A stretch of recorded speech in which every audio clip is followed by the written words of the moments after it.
amongst their prominent individuals, he's going to pretend he's not one of our sheikhs, we don't believe in him, but he holds exactly the same belief as what you believe in. This Dr. Tahir Qadri, what is his beliefs? The Quran says, Subhanalladhi asra bi'abdihi layla min al-masjid al-haram ila al-masjid al-aqsa. In a famous lecture that he delivers about his dreams that he sees, the Quran said, blessed is Allah subhanahu wa ta'ala who takes his servant from Masjid al-Haram all the way to Masjid al-Aqsa. Mr. Tahir al-Qadri, doctor, he highlights inside a dream, it is emotion, that's what they work upon, emotions. Begins to weep and begins to cry. Aqa came to me, the beloved one came to me. He came to me in a dream. He came where? To Pakistan. He came in a dream to you. And he came in front of me and he complained to me. And he said that the ulama of Pakistan have not respected me in the proper manner. They haven't taken care of me, and now I've come to you. And I'm putting the responsibility upon you. That is your task and your job to take care of me. My food, my drink, and my return. And look at his foolishness. Return ticket to fly back to Medina. The Quran says, Subhanalladhi asra bi'abdihi layla min al-masjid al-haram ila al-masjid al-aqsa. He has to fly back on what? PIA? Saudi Arabian Airlines? You have to organize his ticket flight back to Medina. Wretched individual. That's what you call Gustakh Rasul? That's what you call Gustakh Rasul? To say he needs a ticket to go back to Medina. How did he come to you in the first place? How did he come to you in the first place? Weeping away in your dreams. And then he tries to highlight, you don't understand my dreams. Of course you don't understand your kufr and your shirk. Tries to pretend, أَلَا إِنَّ أَوْلِيَاءَ اللَّهِ لَا خَوْفٌ عَلَيْهِمْ وَلَا هُمْ يَحْزَنُونَ الَّذِينَ آمَنُوا وَكَانُوا يَتَّقُونَ لَهُمُ الْبُشْرَى فِي الْحَيَاةِ الدُّنْيَا. He tries to hide behind this verse. Indeed, the awliya of Allah subhanahu wa ta'ala, there is no fear, no regret upon them, no grief upon them. لَهُمُ الْبُشْرَى, they have a glad tidings inside this dunya. He says, this is my bushra.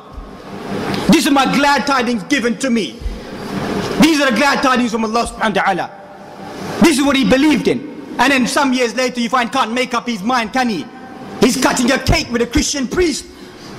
It's all one way, it's all one religion. Christianity, Judaism, Hinduism, whatever it may be. We are brothers, cutting a cake with your Christian brothers. Clapping as well, clap, hurry, clap. Holding the candle as well. Don't visualize it for yourself. That's your great sheikh. That's his real belief of kufr.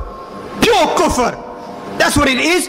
And to say that he is a spiritual individual, or to defame us, you don't believe in the awliya of Allah subhanahu wa ta'ala. Who says we don't believe in the awliya of Allah subhanahu wa ta'ala? We don't believe in the way that you believe in the awliya of Allah subhanahu wa ta'ala. To do silly things, excuse the expression, do stupid things, and to say that's a sign of a wali. To lie naked on the streets and say that's a wali. To eat leaves from the tree and say that's a wali. That's what they believe. That these people, Ponjgen call Allah they call. That's what they are. You don't understand. You don't understand nothing about these people. What do you mean you don't understand nothing about these people? Man walking about naked on the streets. He's a saint of Allah subhanahu wa ta'ala. I saw a man with my own eyes walking around his underpants. Some months later, they built a great big tomb, a great big shrine. Said it wasn't like you, some stingy individual from the UK. He was a kind individual, built this tomb. Nanga Baba. A man I saw him with my own eyes walking naked on the streets, just his underpants. Everything for them is Sharif. Ajmer Sharif. You can't get to Ajmer Sharif. What should you do then? Send us a £50 check, isn't it? And we send you some of the dust for blessings of the shrine. We'll book your hotels when you come. Gangol Sharif. Bari Imam. And now around the corner, isn't it? We've got it, isn't it? Gangol Sharif around the corner now, isn't it? Getting ready to bury the saint and their peeds there. Where's the Sharif anyway? Everything can become Sharif for you. There's only 3 blessed places that Muslim travels to. Masjid al-Haram, the masjid of the Prophet Muhammad, and Masjid al-Aqsa. Other than that, any other place is questionable. But for them, they believe that to come to the tombs of the saints, of the relics, is spirituality. You know, amongst the aqa'id, their belief is amongst their belief about this concept of coming through the saints. That the way towards to come close to Allah subhanahu wa ta'ala is to hold fast to the saint. Whoever doesn't have a wali, he will never come close to Allah subhanahu wa ta'ala. This is amongst the beliefs that these individuals, they want to highlight. Likewise, you find all types of kufr and shirk that begin to take place. Washing their shrines and their graves with milk. Go to Data Darbar, go to Lahore. Go to Lahore and visualize it. They wash the man's grave with milk.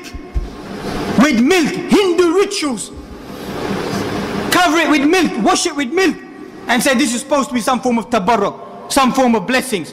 Whereby the Prophet Muhammad said, send Ali towards the end of his life, any grave that you find beyond a hand span, dismantle it, break it apart. That's what he said to Ali radiallahu anhu.